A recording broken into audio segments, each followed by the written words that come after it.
Сәлеметсіз бе? Автокөлік денсаулығын күту арнасына қош келдіңіз. Бүгін біз міне осындай көлікті қарап жатырмыз. Бұл Chevrolet Cobalt. Ең алғашқы рет нарықта 2013 жылы пайда болған.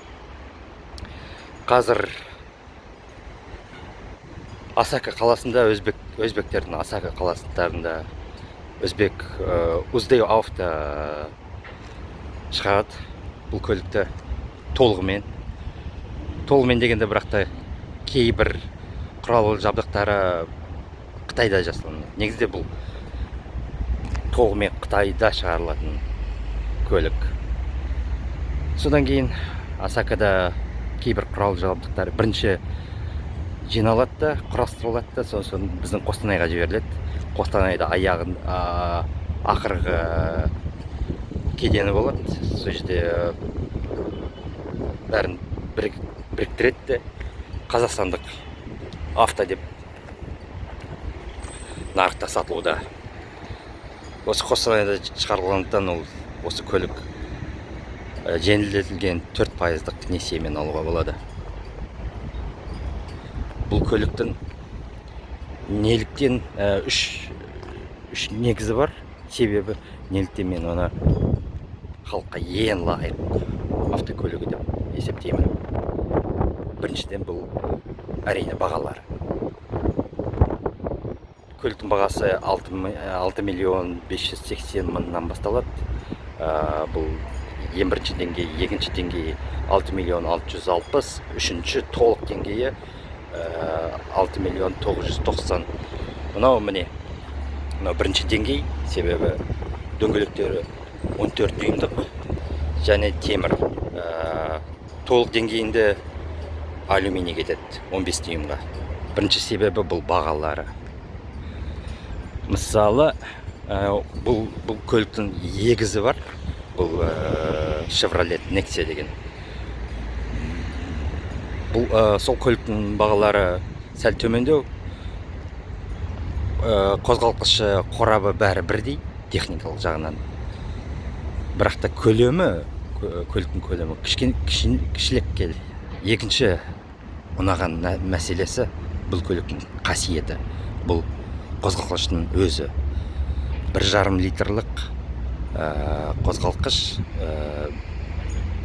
ескі қозғалтқыш болып келеді. Себебі ататегі Opel'ден басталады.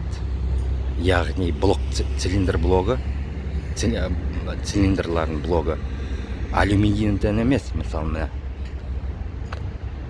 үздік дизайнмен, үздік ақырғы көліктерде бәрінде алюминий қозғалтқыштар. Мұнда цилиндр блогы шойын. Ойлаңыздар, қазіргі таңда шойын өте сирек кездеседі. Себебі бұл ескірілген технология болып естіледі, оны ешкім пайдаланбайды. Тек қана осындай бюджеттік көліктерде кездестіруге болады. Неге маған шойын ұнайды? Себебі шойын блоктары қызуға өте мықты болып келеді, тығыз болып келеді. Яғни шыдамды, әдетте май жемейді. Және шойын блоктар мен қапталған қозғалтқыштар 500 миллионға жүруге мәжбүр. Әрине бұл Toyota емес, 500 миллион жүріп қояды деп айта алмайдым. Бірақ та таксистер жақсы көреді бұл көлікті. Ойлаңыздар, таксистер жабан көліктерді алмайды. Және ескі болғандықтан бұл өте қарапайым қозғалтқыш. Бұндай қазір қозғалтқыштар өте сирек кездеседі. Қалғандардың бәрі алюминий. Алюминийдік қозғалтқыштар 300, ары кетсе 400. Toyota'да мысалы 500 мың шақырым жүре алады. Ал қалғандарында өйтіп жүрмейді. Содан кейін ерекшелігі қарапайым руль көмекшісі гидравликалық. Яғни электрикалық емес. Қазіргі таңда көпшілік көліктерде руль көмекшісі электрикалық. Онда міне бұрынғыдай гидравлик қалды. Сосын міне аккумулятор өте кішкентай, 50 ампер сағатына. Бірақ та егерде өздеріңіз қарасаңыздар, зауыт оны қалтырып қойған, өндіруші, көлік өндірушісі үлкен аккумулятор қоюға оны қалтырып қойған. Оған рахмет. Былай көрінетін шығар дұрыстап. Көріңіз ғой, үлкенірек, егерде қалағыңыз келсе, онда үлкенірек аккумулятор қоя салуға болады. Мынаны мысалы үйге қойып қоюға болады. Кондиционері бар. 91-92 бензинді құюға болады бұл көлікке. Қозғалтқыштың шамдарын ауыстырам десеңіз, міне бәрі үстіде көрініп тұр. Мынаны ашасы да қапшықты. Содан кейін шамдары бар. Соны ауыстыра салуға болады. Бәрі ыңғайлы.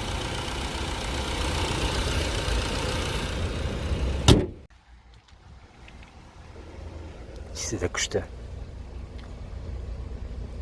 Міне осындай кілттері болады. Міне осындай ортаңғы дисплей. Мынау жүргізушінің дисплейі. Яғни бензиннің қаншасы бар, тахометр бар, қанша жүруге болады бензинмен. Осы бейнен пайдаланып, сізге бір мәселені сіздерге атап кетейін дегем.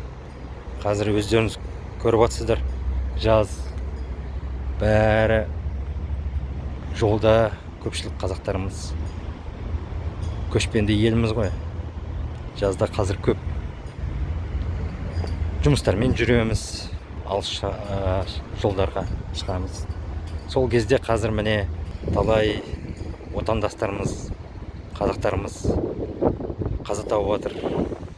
Жолда қарсы келе жатқан көлікпен обгонға шығып озам деп бір көлікті оза алмай, немесе білмедім, қателік жібергенден кейін қаза тауып отыр. Алыс жолда бір мәшінде озам десеңіздер, қорқытсаңыздар, озбай қойыңыздар. Бұл бірінші. Екіншіден, егерде сіз бір 200, 300, немесе жарты километр, тіпті 1 километр ара қашықтықта бір жерге тоқтайсыз, немесе бұрыласыз, немесе тағы да бірдеңке, онда озып та қажет жоқ. Үшінші ереже дегеніміз бұл озатын көліктің